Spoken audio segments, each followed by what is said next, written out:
leave as much as I can. I surely will. Hello! You wanna speak? Okay, look. This guy, yeah, look. I love this guy. Look, I've been cutting this kid since how old? 8? 7. 7. Oh, why the hell? He's 16 now? 16 now, he just bought his first car. How you feel? I've been, like, y'all don't get it. Like, I've been knowing him since he was literally like my daughter's age 2 years ago. Like, he was 7. He's 16 now. Like, that's what, 9 years? God, it's like, I'm really like his big brother. This is my little brother. I'm about to cut his hair off, but show a picture. Oh no, the picture's gonna go up in there. Aww. It was just a picture right there of you back when you was 8. He was chunky then, as y'all can see. He's swole now though. Hey yo, yeah, I'm gonna show y'all the guns in a little bit. Play running back, superstar, super athletic, very smart, great kid, very mannerable. Just one. He's probably my favorite client. He's the best client I have. He's the best client I have in general, period.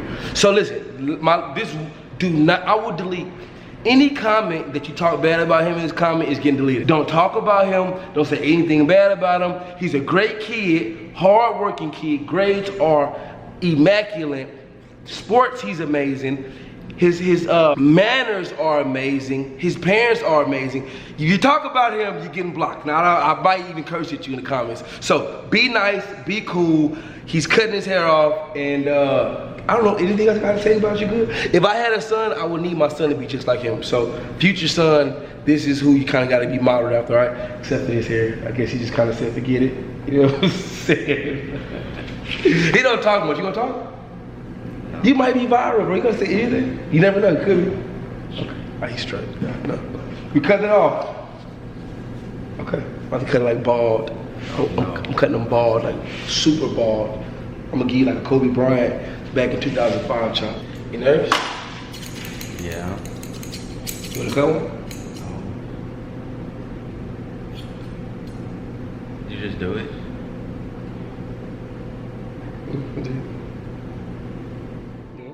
Okay, welcome back everybody. I know it's been a while.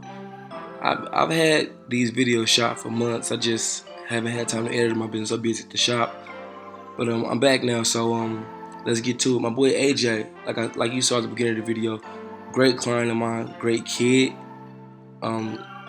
He let his hair lock up, so now it's time to chop him off. So even though AJ wants to cut his locks off, he still wants to keep the curls with a hot taper. How do we do that?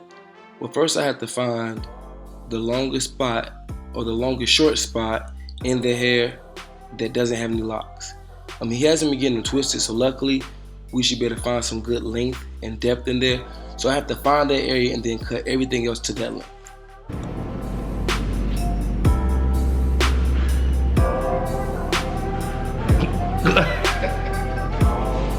It's just like seeing as though I have so much here to work with, this is just a rough draft, so I'm not going for the perfect cut right now. I just want to get all these locks off first. As you will see, AJ has very thin hair in some spots. I'm going to keep this cut natural, no enhancements. So I'm going to show you guys how to work with thin hair to still give it a fresh taper. First, let's comb this all out after I've cut the dreads off or the locks. You always want to assess your workspace to see what you have to work with. It's very important. Yeah.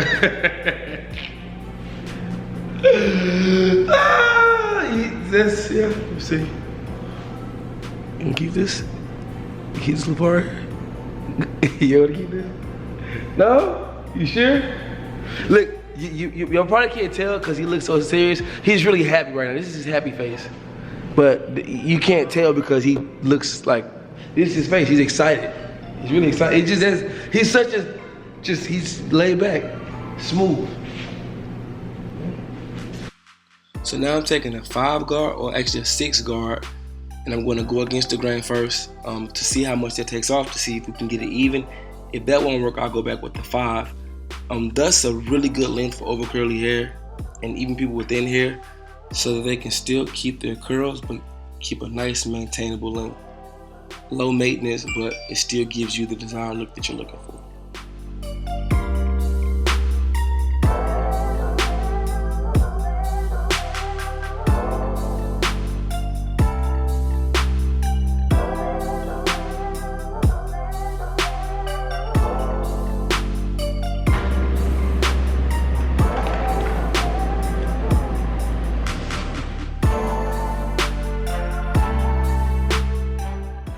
Okay, so since AJ is getting a high taper, I'm going to take my Andes edges and take the curves off. Do a straight line from the top of the temple to the bottom of the temple.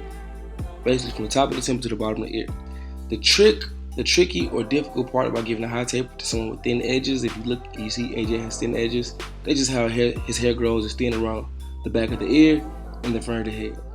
You can't taper this hair like you would taper regular hair, because if you take it as high, or if you go as aggressively, you can make that thin spot look bald. So you have to take great care and start that taper a little bit lower and be a little bit delicate, because like I said, thin hair, even though you might do the same process, it'll look totally different, because when the hair is less dense, it'll give the illusion of baldness. So you have to be careful. So as you can see, all my lines I'm being very careful with. I'm starting lower than I would a regular taper, because like I said, it's less thick. I have to give the illusion that the hair is just as thick. If you look behind the ear, you can't do anything about that. That's just how the hair grows. But it's your job as a hair care professional to blend it in as best as possible. Luckily, he's getting curls, so our job won't be as hard. But as you can look, as you see me start the low taper, the taper in the back, I'm basically just knocking that first line out. If you watch my other tutorials, you'll see what I'm talking about. You know what I'm talking about, from basically just thinning out the bulk. So here on the sides, right, I'm going to start me a second line, but it's very small, and I'm flicking it in there, kind of like a fluttering technique. No hard lines as much with this hair, because like I said, it's thinner and I have to be more delicate. I'm still taking out that first line like I would any other taper, but I'm just as delicate. If you look at the top of the temple, the spot right there is much thinner. So I'm very observant, and I'm aware of that. It's always good to be aware with thinner hair clients, because like I said, one wrong move can change the whole cut. Now I'm taking a 3 guard right now, 2 and a 3 guard. I'm going to start with a 3 and work down to a 2. And I'm just debulking, right? I'm debulking like I would any other haircut, but I'm being delicate because I don't want to take too much off. Like I said, thin hair, when you keep it natural like we should, it's kind of more difficult to work with. So you have to be more patient and more careful. As you can see, since I have that 3 guard, I can go higher. Now I have my 1.5. I basically took the 3 guard to thin out that space for 1.5, so that I wouldn't make a mistake and gap them or nick them. And I'm just using the corner. See, if you can see, I'm using the corner of that blade, and I'm very delicate. That's kind of how I'm working that thin spot out, right? So you guys watch that, and I'll be back in a second.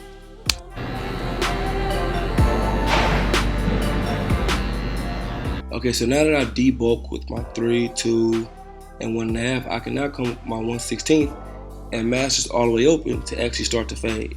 The reason why I do bulked with so many different guards, because the hair is thinner, and I want to take extra precaution to make sure I didn't gap it or make the fade look like a chili bowl. I just want to make sure I took the most precaution necessary to make sure this came out perfectly. Sometimes you have to take more steps than others. Like usually when I debulk, I may only use a 2 or 1.5, but this time I use 3 different guards because I have a lighter space to work with.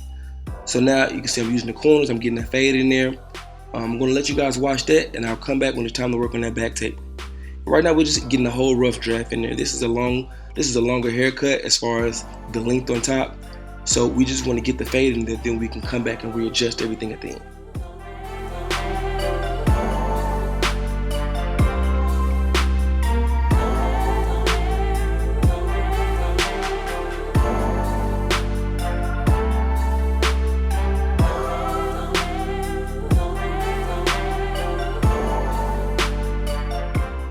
Okay, so back taper time.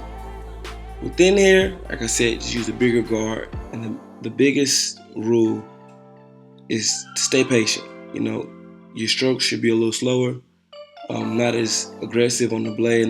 You shouldn't press down so hard on the head. Just lighten everything up and be more aware and cautious. I'm going to start with I started with the 3. I did a little bit with the 2, and I came with the 1.5. I just want to make sure I clear this space out so that I can tape at the bottom with my 1/16 and my masters with no guard, which is equivalent to like a 0.5 or something like that. And I'm using the corner. When I'm doing thinner hair, I work the corner because I want to work a smaller space rather than work a big space, because the bigger the space, the more chance that I can make a mistake. So as you can see, a lot of my fade angles are with the corner. They're very light. not so much aggression, because and even when I'm using my masters all the way open, I'm hitting certain spots with the corner.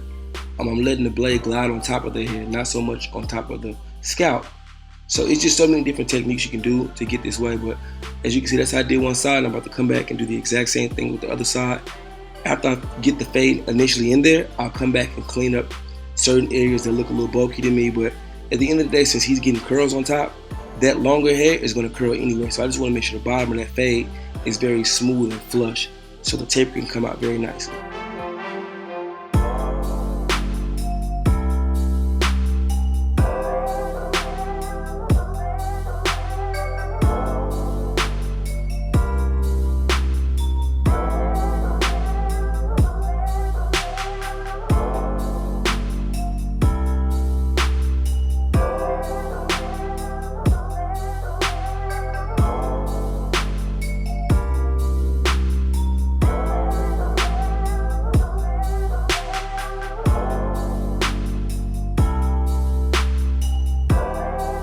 You want him to send you the link. Alright.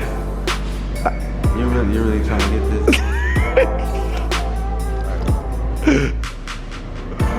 You want the link? Okay, well, she get the link, bro. Hey, baby. You gonna be? What she do?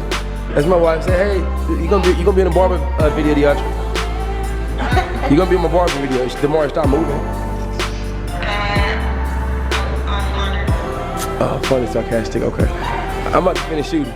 Okay, so the fade is in there. All I have left to do is edge it up. But before that, I'm going to shape it up. So even though I cut it down with the 5, there's still some areas that were a little longer, and you know I just want to knock that out. So I'm going to freehand shape it up just a bit because he's going to wear a curly sponge. So you guys watch him do that and watch his fancy finger work and hand work with these clippers, and I'll see y'all in a second.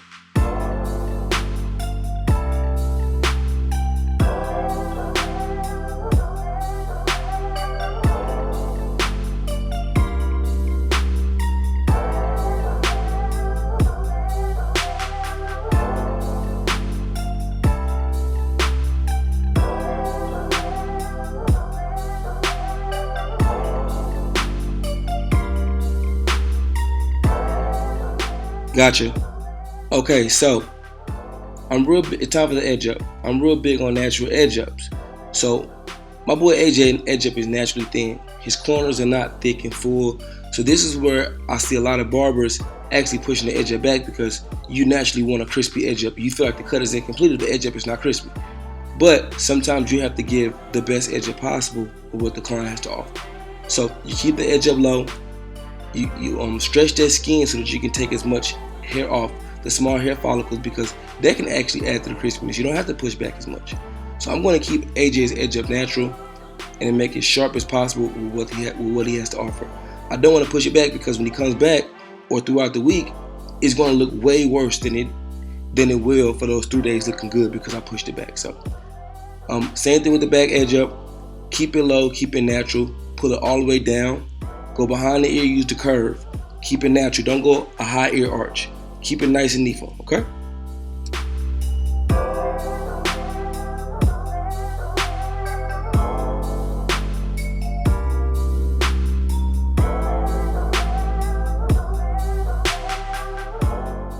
So pretty much the same thing I do to that side, I do to the other. Just make sure you keep that edge up nice and natural. Your clients will appreciate you for it. Sometimes, you're gonna push back some because no edge up will stay 100% natural because it won't be an edge up. You might as well not get your hair edged up. It's always best to just find a good common middle. Don't be too dramatic when pushing back, but you have to give a little to make it nice and neat. You just want the client to look great when they walk out and for the rest of the week when their hair is growing back as well. No. What? That safe way? So after I finish cutting, I'm gonna style. I put some water in there, maybe a little gel with a curly sponge, get them curls in there, and hope you guys enjoyed. We turned this right here into this. Hope you enjoyed. Stay at the end and watch the end of the video. It's pretty funny. Okay. Subscribe. Huh? Come on, smile. Say something. This is Bryson. He's 7 feet tall. Let's make a deal. I'm gonna throw you 2 passes. If you catch them both, you get 2 free haircuts next time. Both. Let's go. Here we go. Bryce, you the cameraman, bro. Boy, they got. Oh, did he? You right here. You right here. Here's the ball. You want one more first. Let me see. Here's the ball. You want one more? Look. Can you get both of them? Look. When she says both, man, watch the both. I got these shoes. Good job, man. Oh, yeah. I got my arm right. Here we go. Oh, wow. All right. Oh, yeah, get right with real quick. What's up?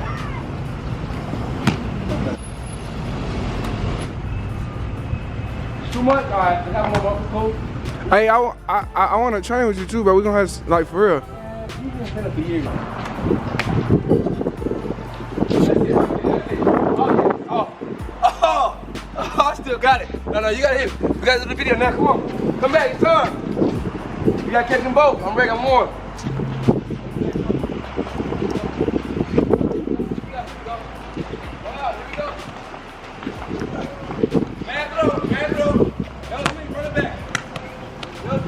He gonna have you running forever, bro. Go. You got it.